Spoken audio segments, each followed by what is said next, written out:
اگر ہم آج بیٹھے ہوئے ہیں لوگوں کی غیبت کرتے ہیں، ان کی برائی کرتے ہیں، اللہ تعالیٰ نے کہا ہے کہ یہ ایسا ہے کہ اپنے مرے ہوئے بھائی کا گوشت کھایا ہے۔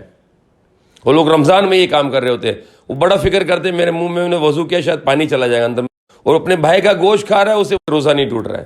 وہ پانی ڈر رہا ہے کہ پانی پی لوں، پانی منہ میں چلا جائے گا، میرا روزہ ٹوٹ جائے گا، اور اسی روزے میں بیٹھ کے اپنے بھائی کا گوشت کھا رہا ہے اور اس سے روزہ نہیں ٹوٹ رہا ہے۔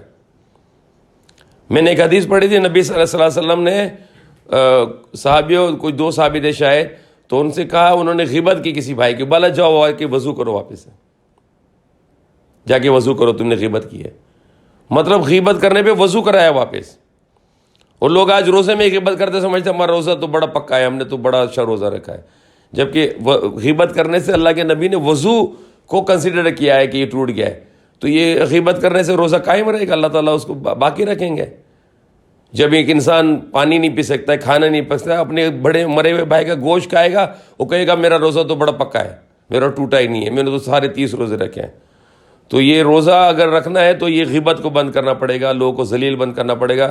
اللہ کے نبی صلی اللہ علیہ وسلم نے کہا کہ اگر کوئی تم سے لڑنا چاہتا ہے روزے میں، اور وہ تمہارے طرف اپروچ کر رہا ہے کہ تم اس سے لڑو، تو تم اس کو کہو نہیں، میں اسے نہ لڑو، اور اگر وہ بہت زیادہ تم سے ضد کرتا ہے لڑنے کے لیے، تو اس حدیث کا مفہوم ہے کہ اس کو کہو کہ میں نہیں لڑوں گا، میرا روزہ ہے، کیونکہ میں لڑا تو میرا بھی روزہ خراب ہو جائے گا۔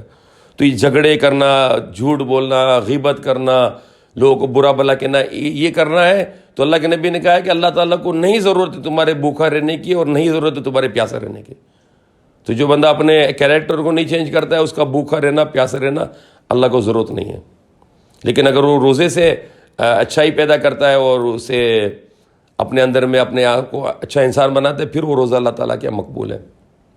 جو پچھلی نسلیں تھیں ان کے اندر صرف بھوکا، اور 3 قسم کا ہمارے اندر میں روزے کی پرہیز ہوتی ہے۔ ایک روزہ میں کھانا نہیں کھا سکتا، ایک پانی نہیں پی سکتا، اور ایک میاں بیوی کے درمیان جو جنسی تعلق ہوتا ہے وہ روزے کے دوران نہیں ہو سکتا، رات کو ہو سکتا ہے۔